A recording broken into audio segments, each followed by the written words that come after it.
Hello everybody, I am the Tech Master. I am back again for, this time, a PC build. So, to give some context, this is not a PC build for me, but rather for somebody else. Now, the type of PC that I'm building is pretty much just a general purpose PC that's also going to be used for gaming, video editing, etc. Just the basic stuff, but I wanted it to be pretty decently powerful, so I'll just show you all the parts that I've got, and I'm going to explain to you why I chose each one specifically. So yeah, let's do that. Now, to begin with, this is the case. You can't see well, but this is the Cooler Master Silencio S400. Now, there are a couple of reasons why I chose this case. Other than the design being pretty good, it also has a couple of really nice features, such as an SD card reader, which is really convenient because many cases don't have that, and it's annoying to have to use an adapter. And it still manages to have an optical drive, although I don't know if I'm gonna be putting an optical drive quite yet. So yeah, that's the case. And now we'll go over all the other parts, including the CPU, which this time I chose the Ryzen 3600, the Ryzen 5 3600, and since a couple years ago, it's been clear that Ryzen has pretty much overtaken Intel as the most cost-efficient processor family in the middle budget range, and that's why I decided to go with this one. A comparable i5 in performance would cost a lot more, so I figured the 3600 would be a good balance, not too expensive and future-proof, hopefully. Next is the motherboard. This is the Gigabyte B450M DS3H. Now, there's a couple different chipsets. There's the B550M, which is the successor, which is going to be compatible with the Ryzen 4000 series that are going to be available relatively soon, but I decided that since this was much cheaper and it's going to be compatible with the next generation Ryzen anyway, and I figured that there's really no need to spend, I don't know how much more to get the 550. Other than that, this is a MicroATX board, just like the case. To complement everything, we also have the RAM, which is a pretty standard G.Skill Ripjaws V, 16 gigabyte. There's a lot of different types of RAM. These are the DDR4 3200. I think that's the only one that Ryzen supports, actually. But I'm not really that picky about RAM, and I don't think it's particularly necessary either. I should also probably mention that I decided to go with a big cooler, a dedicated cooler, again, the Cooler Master Hyper 212 Evo, which is the standard cooler pretty much for any processor at this point. Now, I have heard good things about the integrated cooler, but I decided that might as well just get the best and not worry about dust and things like that. Let's talk briefly about the storage. So the request for me has been a 500 gigabyte SSD. In this case, I decided to go with the M2 860 Evo, not the 870 Evo, since I don't think that's necessary, quite frankly. But at the same time, I don't want the SATA version, the SATA form factor rather, because I want to avoid wires and clutter. I decided to try out this one. Hopefully everything works fine. And other than that, I also have in this unmarked box a Western Digital Blue 4 terabyte, which is actually a 5400 RPM drive. It's a 3.5 inch, of course, but the modern big drives are 5400 RPM, which is strange, but from my experience, they work the same way. Next, we got the GPU, which is the GTX 1660. I'm aware that there's the 1660 Super, which is a little bit more expensive and a little bit more powerful, but I decided to go with the basic one.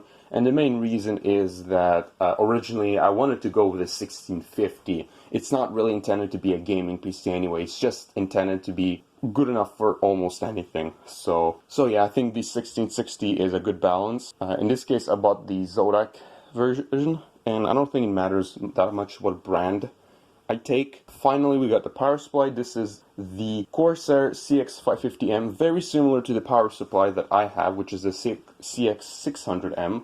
Again, 80 plus bronze, and it's semi-modular, so we got pretty much everything we could ever hope for. And with that said, we got all the parts, we got everything, and I think we should build this now. Alright, so the way we're going to proceed in this case is because this motherboard, now just like the PC build that I made the other time, the motherboard technically has a BIOS update in order to support the processor. But in this case, it says on the box that it's Ryzen 3000 ready. So I presume that it means that we don't have to worry about anything. So it's going to work out of the box. And in that case, I'm not going to bother testing anything in advance. I'm just going to get the motherboard, put the processor in the cooler, the SSD, since that's M2, and the RAM. We're just going to put all that in, and then right away we're going to put it in the case, and we're going to make this as efficient as possible. Because I'm actually a bit late on this build, so it's probably better to get it done soon. Alright, so let's open the motherboard. This is one of the few parts that were not actually sealed, so I actually opened it a bit just to check it out, and this is the motherboard. So let's check and see what's inside. So obviously the first thing is 2 SATA cables. That's pretty good. And here is the motherboard itself. We're going to gently put that to the side. And below the cardboard box is a very, very basic manual with virtually no information on it. Just some connectors and ports, very limited, quite frankly. And yet, despite that, it still comes with a CD for some reason. Lastly, of course, I/O shield. So, in the meantime, we're going to put all that back in the box, including the SATA cable, and we're going to put this to the side. So this is the motherboard. We're going to have to open it somehow. Okay, I see it's like that. There's tape on the other side, so okay.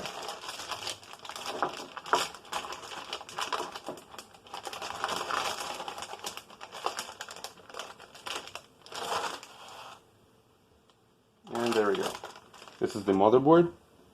Let's turn it around, and there we go. I'll do a little quick overview right now. There's not a lot that's interesting, but here's the ports. There's one of the good things about this board is that there's 8 USB ports on the back, which is nice, 4 of which are USB 3. It has a combined mouse and keyboard PS2 port, Ethernet, 3 audio jacks, and DVI HDMI, but neither of these are going to be used because we use that integrated GPU, obviously. And on the board itself, everything's pretty basic. 4 DIMMs of RAM, which is good for potential expansion. I learned my lesson since last time. And we got 3 PCI ports. The top one is going to block this one, so we're only going to have one left if we want like an expansion card. So hopefully, I don't think there's going to be a need for more than one expansion card anyway. So yeah, let's begin. Now, where do we start? I think we're going to start with the processor, because that's the most basic one. And now the processor, as you can see, it's sealed, so we know that it hasn't been tampered with. We're going to cut this, and we're going to see what's in there.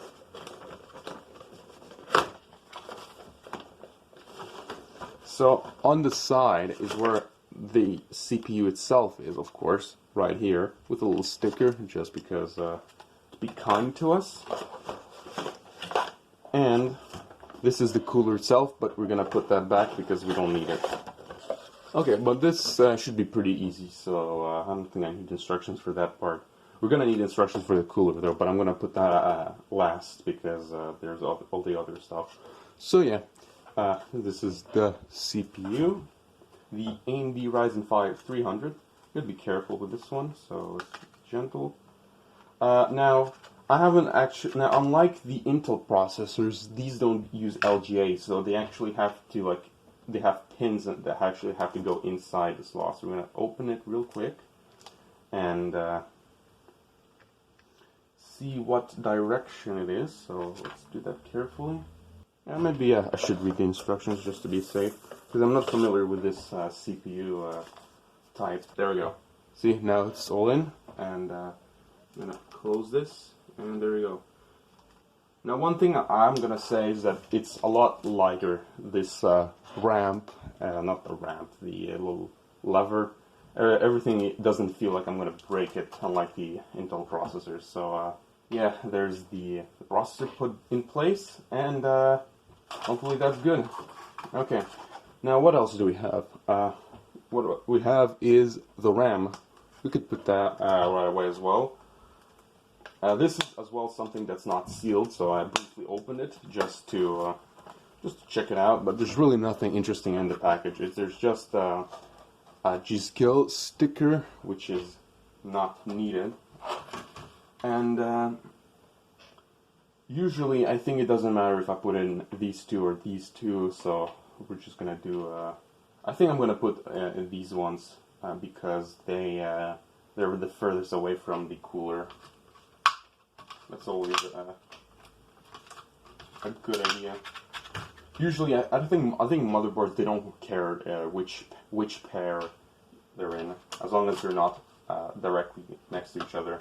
I mean, of course, I'm talking about dual channel, just to clarify. So I'm gonna open these two, and we're gonna put it in. Just one way like this. And like that. There we go. 2 clicks. Both sides are locked. Everything's good. Everything's happy. We're gonna check later in the manual just to be extra safe, but I think this is a correct dual channel setup. I think right away we can go straight to the SSD as well, because again, it's on the motherboard and it could be hidden behind the heatsink. So again, this time it is sealed by a little thing here, so we're gonna unseal it like that. I've never set up an M2 SSD though, so but it's the same concept as like a Wi-Fi card or something like that. All right, so this is what the SSD looks like. It's very, very small. So let's be careful with it as well. There we go. Super tiny. Put that here. And below it, I don't know if we're going to find anything useful other than an instruction manual. And by the looks of it, nope, nothing useful other than an instruction manual. But I think I should be able to figure out which way it goes. So there's like supports here for depending on the length of the card. So I don't know if this is the correct length, but it looks of it, it is. And I think I have to unscrew it first and then screw it back. Which way does it go? Probably that way, but how would I know? Yeah, I could read the instruction manual, but too lazy for that. Alright, so there we go. There's just like any wireless card or anything of the sort. So let's just screw it in.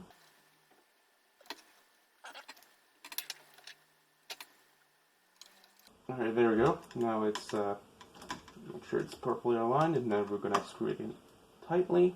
There we go. Did I mention that it's a 500 gigabyte drive? Maybe I did. I don't know. Okay, but now comes the hard part, which is the cooler, and that's the one that I don't like. First, I'm gonna put everything back inside, and with that, I think we can begin putting the heatsink on. So, again, this is sealed, so we're gonna have to open it on camera. And in case you haven't seen it, it's a big cooler.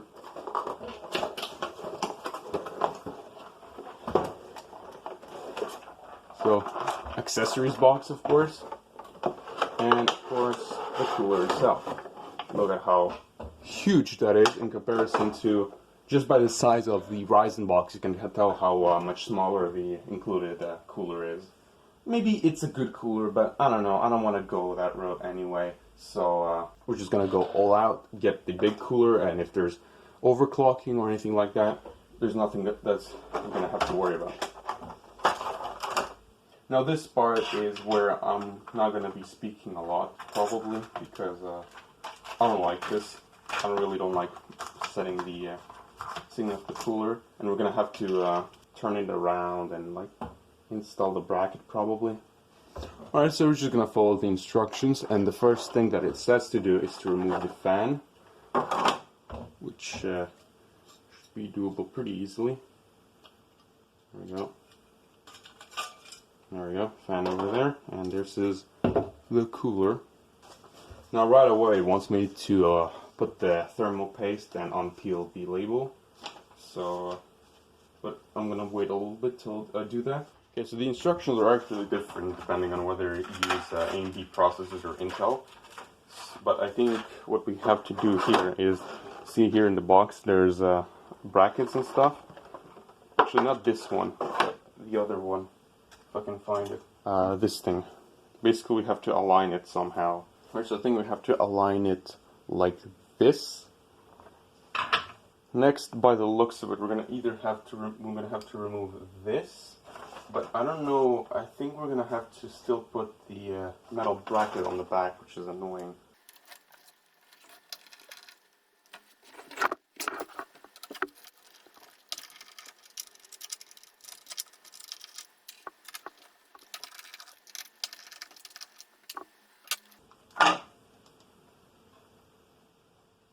Alright, so the plate just fell off, so probably gonna have to replace it with the one included with the cooler, which is this one. Okay, so by the looks of it, this board, which we put on the back, is actually like this for Intels, because I'm pretty sure that's how I put it myself, but we actually do it this way now. Okay, this was obnoxious, so but I eventually managed to get it, so now we just have to tighten each screw using this tool.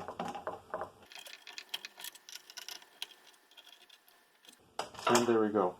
Now this is tight. It was very, very difficult to put, actually. Very awkward. Yeah. So yeah, the way it works is really strange. You basically have to put this bracket inside of the cooler, which is done by closing it, and only then you reopen it. Alright, so this was quite a nightmare, but I finally got it. So, see, it goes roughly like this. So I think now, from now on, we can begin putting the thermal paste and taking off the sticker. So let's start with the thermal paste. I'm not sure how much I should put since the surface area is a bit bigger than the Intel one, but I'm gonna go with that. Like that should be okay. Hopefully that's not too much. And now we can peel off this thing. And there we go. First make sure to align this thing. Now we have to screw it in. Yeah, this is the awkward part about the Hyper 212, that you have to almost bend the bracket in order for it to fit in, which is a bit obnoxious. Okay, we got the main two.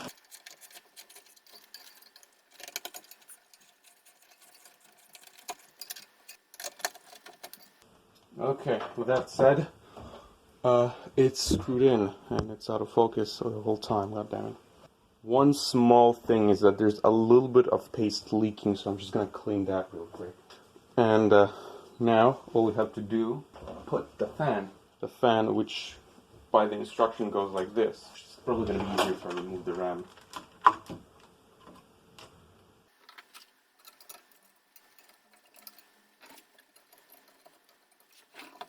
And there we go. I think that's good. Now all I have to do is plug in the fan. And there we go. Fan now. Cable's not gonna get caught up anywhere. So we're good.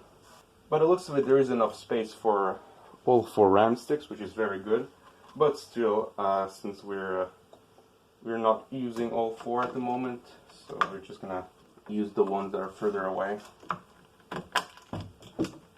And there we go. And with that said, the motherboard assembly is complete now. Alright, so now we're pretty much done with everything that is on the motherboard. The only thing now is to start putting it in the case.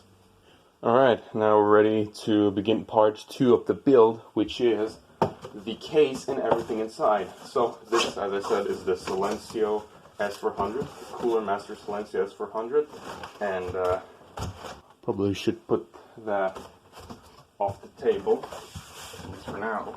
Alright, so here's the case. There's not a whole lot else in the box other than an instruction manual, so I presume everything else is going to be in the case itself. So yeah, that's one.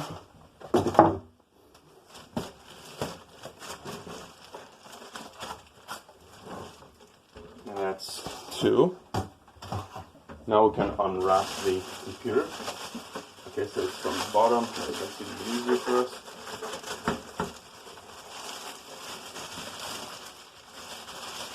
And there we go. This is the case, and it has a lid here, which includes the ability for an optical drive, which is something that I don't have in my case, as well as a fan cover, a dust cover rather. We can start by unpeeling all this stuff, and we can check to see everything that's on top of the case, which is the power button, the I presume reset button, and 2 USB 3, as well as 1 combined audio jack. So no dedicated microphone port, it's all in one, so you may need to use an adapter. But it has an SD card slot, which I presume is going to be connected using USB 2. Other than that, there's this cover, which is good for fans and stuff. It's not that necessary for us. And other than that, I think we can begin. This is what the case looks like. It's quite small. It's about the same size as my case, and very, very similar in design. We can open this panel, and from there we can see all the stuff that's in there. Again, there's insulation here, which is very good. Here's the box, and here we're gonna find, let's see what we're gonna find, that thing, very useful, and this, which I think is a magnetic dust cover for this, but I don't think we quite need that. I prefer the sound isolation, so we're just going to put everything back in place. We can turn this around as well and see if there's anything else hidden in the case. Now this screw is tighter. I don't know why they do this, by the way, because you need to unscrew both sides anyway in order to put the power supply in and stuff. There we go. It's almost the same type of design as my case. The hard drive goes here, the power supply goes there, and the feet came off already.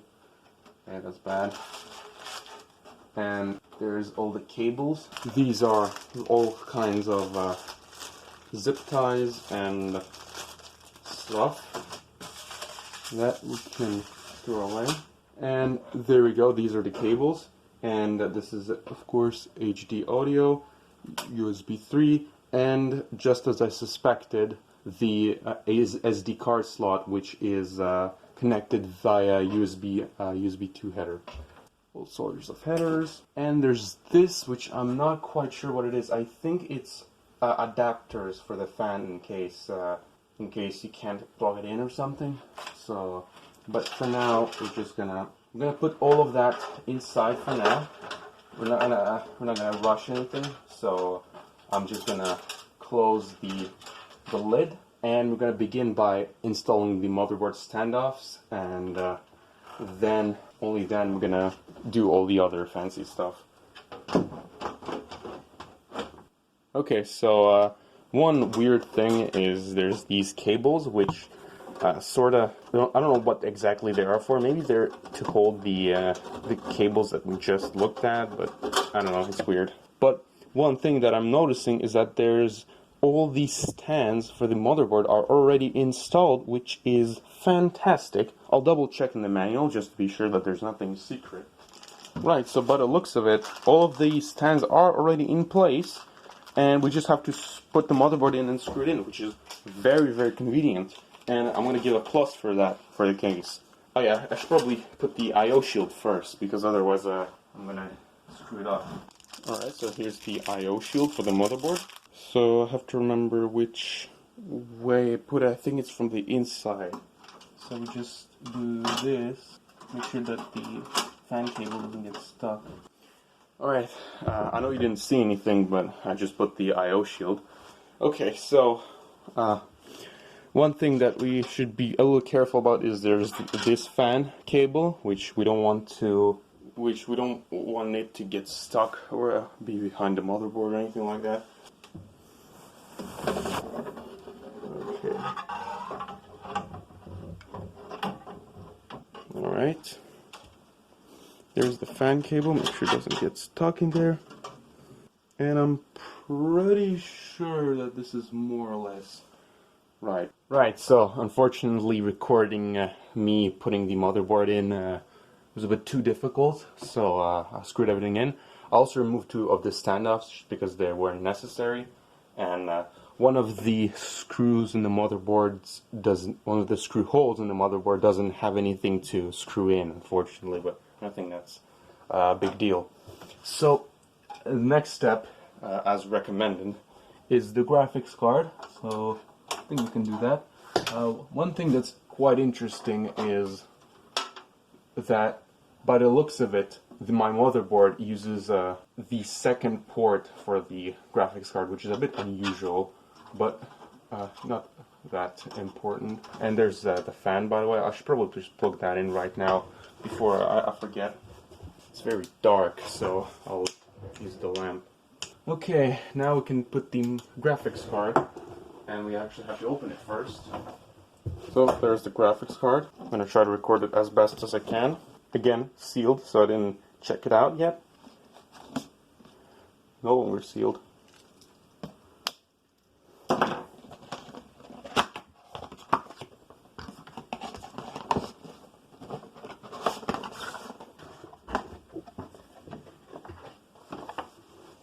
So, first things first, by the looks of it, a CD, again. But not just a CD with the instructions. Oh, it doesn't look like there is a CD. It's just heavy, so I assumed it was, but no. They actually got me this time. And there is the graphics card. Here it is. This is what it looks like roughly. It's a bit bigger than the one I had, which is the 1050 Ti, but it's not massive either. We can take a quick look at the ports, by the way. There's 3 display ports and 1 HDMI, so no VGA anymore. And I think that's the case for the 1050 Ti as well. So thankfully I have a DVI to HDMI adapter, so my monitor can at least test this display, this graphics card I mean. Start by unpeeling this.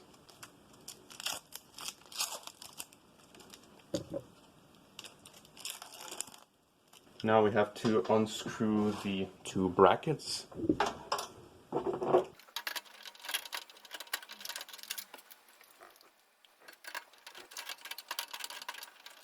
Alright, that's both slots removed. Now we can put the graphics card in.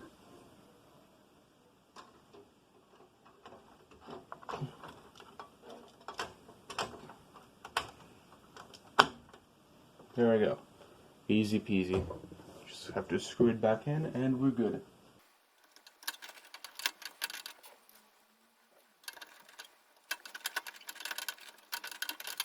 Okay, so GPU is connected. Very happy about that. Next is the power supply.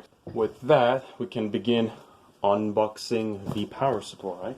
This time, again, this is shrink wrapped, not sealed. Well, if it's shrink wrapped, I guess it's still sealed technically. And I'm pretty sure there's an opening somewhere, so yep, there we go.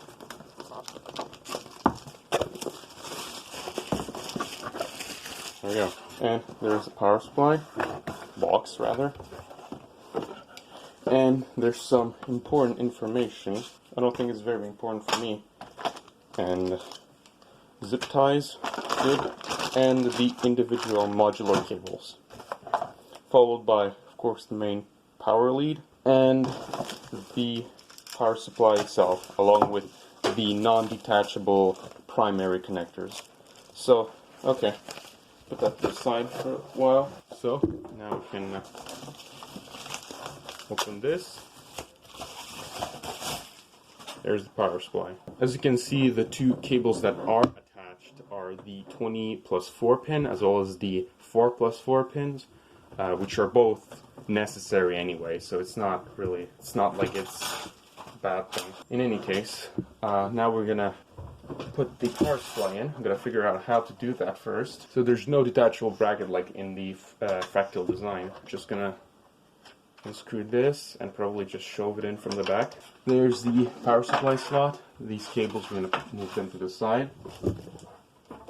And in this setup, there's a fan slot at the bottom, so we're gonna put the power supply downwards, I presume. Alright, so there's a couple, there's 4 screws that we need to screw in. So, first one is right here. I'm gonna tighten them later, just have to make sure that it's aligned first. There we go, okay.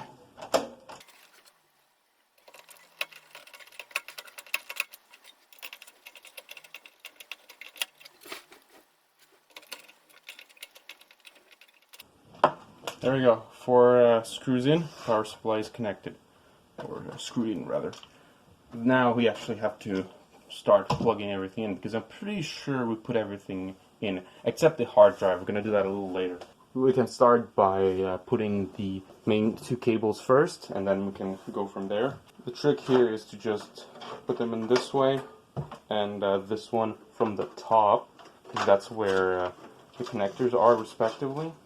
And roughly like that. Now we can flip it around, and we can plug in this one first, and now we're gonna plug in the other one.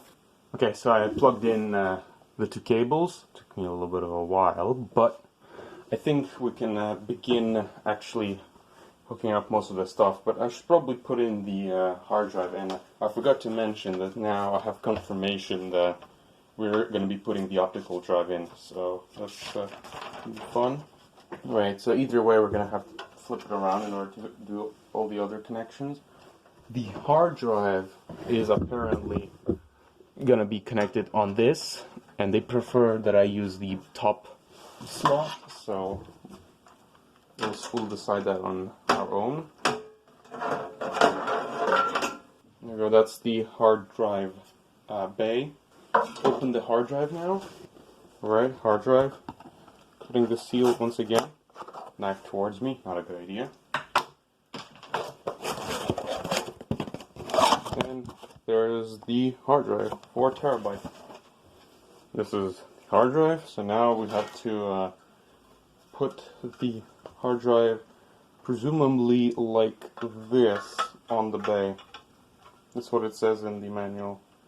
Well, it turns out there's a simpler method, which is to just put these purple things on the drive, and then it's gonna lock in like a little bit like the other case. Alright, so I screwed the hard drive in. It turns out that the bracket solution isn't the best, because by the looks of it I'll have to put the hard drive upside down, as in the slots, the SATA connectors over there. So that's probably not the best option. In any case, now we're gonna slide it back in, and there's 3 positions apparently. One that goes like this, and some a bit more, but I think the more to the left is the best option, just because it's gonna keep as much space between the power supply and the hard drive as possible. Now I'm kind of doing things all over the place, so I should probably start by putting the power supply cables, otherwise it's going to be even more annoying later on to connect them. Let's check out the cables that we have. There's this cable, which is important. This is the 8-pin connectors. Now there are 2 of them, and unfortunately they're both on the same cable, which is a bit annoying. In case I didn't mention, the graphics card requires the 8-pin connector. So this one we're gonna have to plug in. Other than that, there's this, which is 2 SATA cables, and another one which has 4 SATA cables. We'll decide which one is best later on. Hopefully I don't have to use both cables for the optical drive and the hard drive, otherwise that's going to be annoying. Then there's the Molex cables, which we won't need at all. Probably should have done this before, but okay, so we plugged in that. That's good. Now we can put the hard drive bay in. Let's just screw it in, and there we go. Hard drive in, and all the cables are in. What we should probably do is first of all connect this cable and pray that this one is going to be able to reach the optical drive, and it might be able to.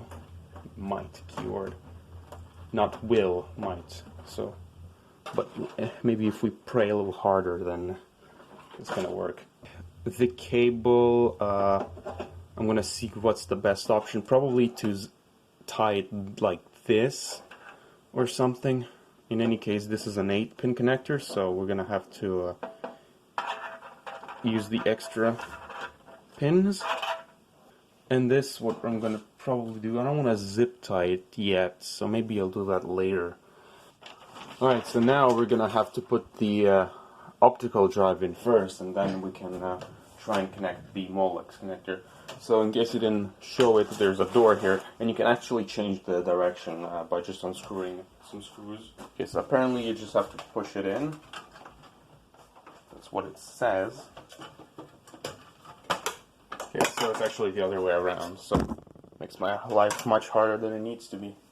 Okay, so now it's the same optical drive that I used in my original PC, but I had to remove because my new one doesn't support optical drive. So just put it in like this, and it locks in like this. It's perfect.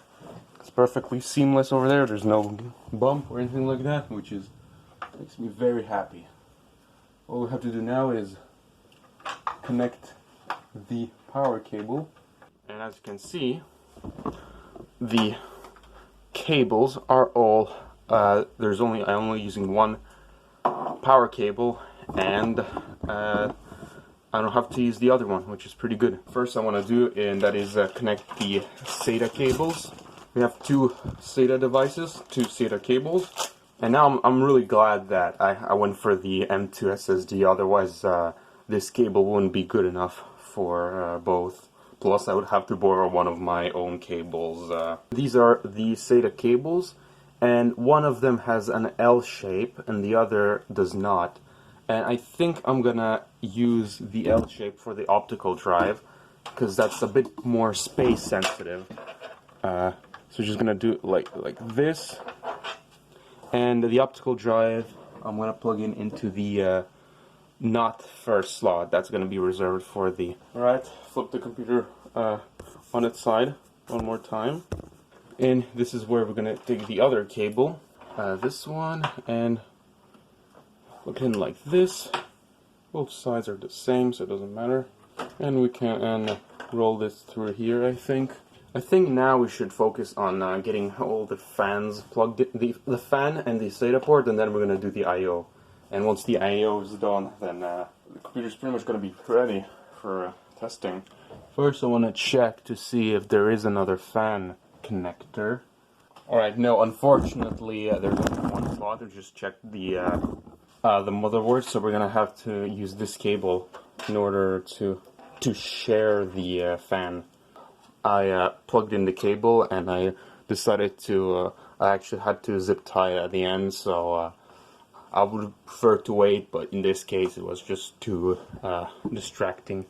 We only have one minor thing to do before we put in the I.O. We just did it, connected the SATA port, and that's pretty much it. Right, there's only the front I.O.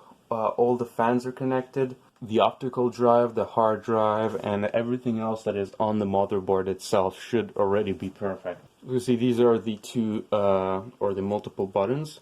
This is power switch and power LED, as well as reset switch. I can't read any of it, and HDD LED.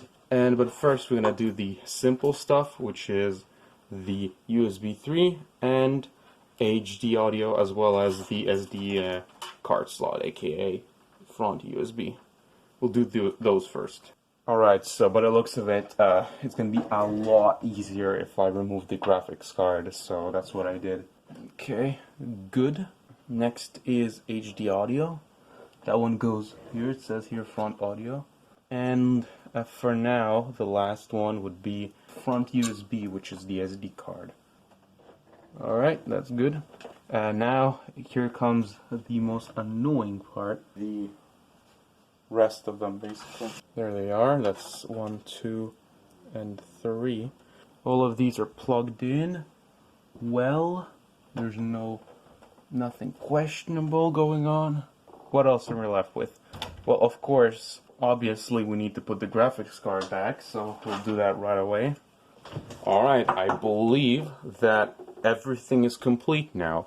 It doesn't seem like there's anything else. The only thing is, after I test everything, then I'm gonna do some cable management, but I don't want to do that right away, just in case there's stuff I have to correct. In any case, we'll look at the back. There you go. As you can see, there's the little zip tie. Of course, there is plenty of room for cable management, but as I said, I want to test things first, so I'm gonna get the lids and close this. And now we've got this side.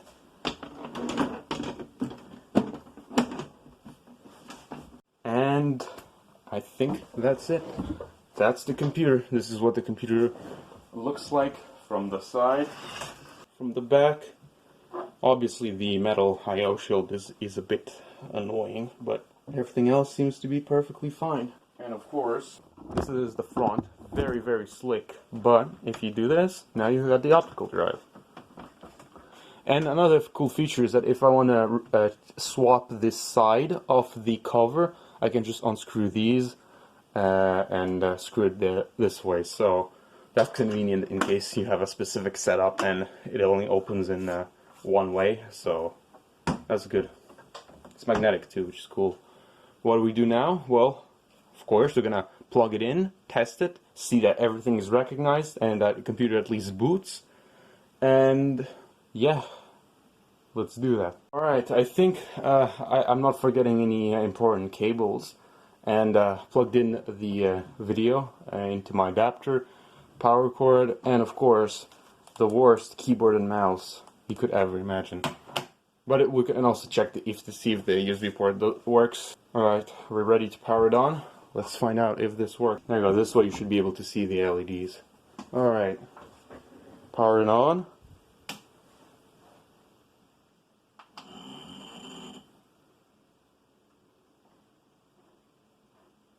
Alright, so the fan got stuck in something, so hopefully that's... Alright, here's the monitor. I'm not seeing anything at all though. That's strange. There we go, finally something. I don't know why it took so long, but... Okay, so it's gonna force me to check the reset button.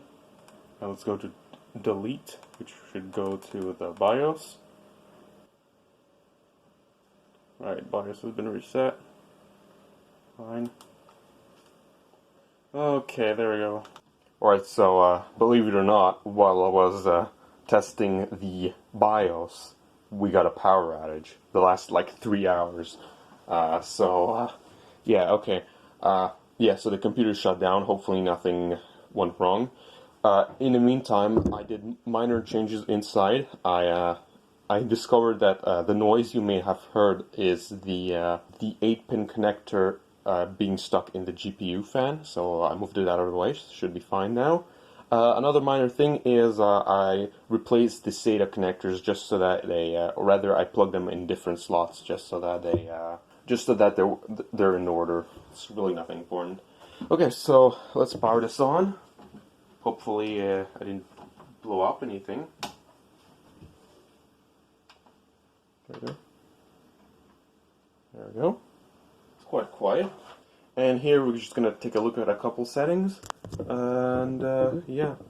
Okay, this here it says how much memory I've got, which is 16 gigs, which is of course correct. Frequency 3.6 gigahertz, temperature 36. I assume that's okay. There's nothing here that's interesting, though we're going to change some stuff, notably boot option 1, of course, that should be the SSD. And we're going to disable CSM, because that's legacy mode, we don't need that. It's going to slow down. As you can see, I've replaced the connectors, so now 0 is the Western Digital drive for 4,000 gigabytes, and below that is the DVD reader writer. Save and exit, and what we're gonna do right away, since by the looks of it there's nothing that's wrong, so we're gonna take my USB installer. I tried putting Windows 10 on it. I have no idea if I did it correctly or not. So we're just going to put it right here. Which way does it go? It goes like this. Save and exit. Yep. Now we go with boot device, which is one of the options. There we go. Yep, seems to work. For now. As long as it doesn't crash later on. I can tell already that, I don't know if you can see, but the this indicator light works, of course, power LED. By the way, the black patch on the screen, that's really nothing to worry about. That's just my display being weird. Language, English, and time and courtesy, we're going to go with English Canada, because that's where I live. And keyboard, US. Install now. Windows should also detect all the drives just fine. So here I'm going to go with, doesn't matter because I'm going to, you know, enter a completely legit serial number. Right. I'm going to go with Pro because why not? Doesn't matter. Alright, I accept. At least I'm going to pretend to. And we're going to go with custom. As you can see, there's 4,000 gigs, well technically less because of drive Gigabyte things, and here's the SSD, just under 500 gigs. For some reason it detects it as drive 1. I don't know why it does that. Perhaps the M2 slot is after the SATA, which is weird. So we're just going to go with that, and now we're going to wait and let it do its thing. Windows is going to restart just about now. Hopefully it's going to boot into the right drive. I have no idea if that's the right drive, but judging by the speed, I presume that it is. Now, I'm not going to say that the computer is super quiet. It's not loud by any means, but it's louder than my computer. It's possible that it's just going to be like that during the installation process, but in any case I'm going to make sure that all the temperatures are good and there's nothing wrong with the cooler or anything like that. Yep, another restart. I think that's the installer screen. Okay, there we go. Region. Yep, that's correct. We should adjust the lightning. No, it's going to be US. So keyboard layout US. Second, I don't think we need that right now. Okay, so normally I would do this, but I don't want to do that because I don't want a Microsoft account, so we're gonna make a local account. Either way, I'm gonna plug the internet in later, so looks like it's restarting yet again for some reason. Okay, no, we're not gonna, again, no internet. No, we're not gonna, oh my god, limited setup. Alright, so I'm gonna enter the name. I'm gonna cut this part out of the video for privacy reasons. My god, really? Security questions? You son of... I'm not gonna waste my time with these stupid ass questions. I really detest security questions. Alright, no, let's not Everything else we're gonna do disable, disable, disable, disable, no, no, no, no, no, no, no, no, no. Oh, now they're tricking me because now the button is here, not here. No. And yeah, there's no graphics drivers by the looks of it, so the resolution is no, the resolution is 1080p. So I don't know why it looks like so bad. Maybe it's just upscaling it. I don't know. In any case, next I'm gonna plug in my Ethernet cord and get it online. Alright, plugged in the Ethernet cable, so now it should, as you can see, it detected it. So now it should begin downloading all sorts of crap. As you can see, there's not much. It's working at the moment.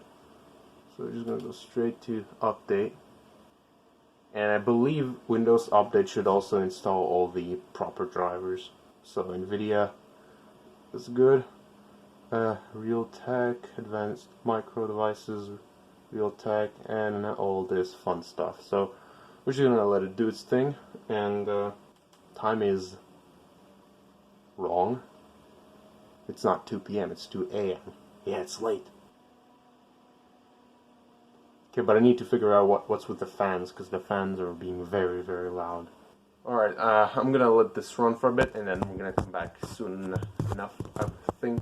Alright, it is the next day, so what we're gonna do now is nothing major.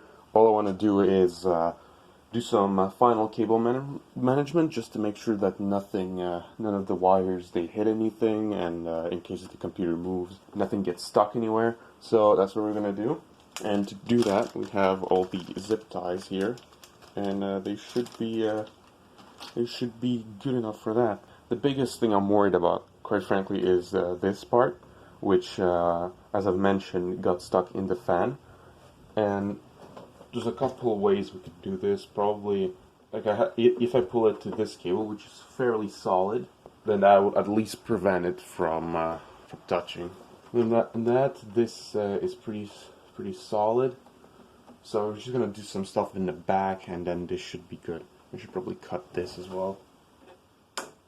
There we go. Usually these cases, they have so they're designed to have really good cable management, which is not always common, and makes it much easier for me. Here, for the most part, everything's fine, but maybe you should attach some of these cables like there, just so that they don't move around. Especially this. Yeah, this would definitely be useful. This one I'll also attach right here. Other than that, there's not a whole lot that actively needs to be pulled in. Maybe this cable, this SATA cable as well. Make sure that it's pull it as low as possible, and I'm gonna tighten it. Anything else? I think just this power cable. Alright, it took me a little while, but managed to attach all the zip ties all the place. So now most of the cables should be quite fixated.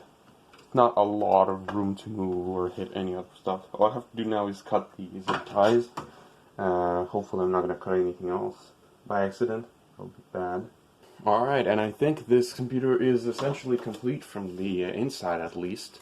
And with that, what we're going to do is we're going to power the computer one more time and just check a couple things. And at this point, there's not a whole lot I can do on video, because the rest is it's not gonna be here basically that I'm gonna be dealing with the computer. So yeah.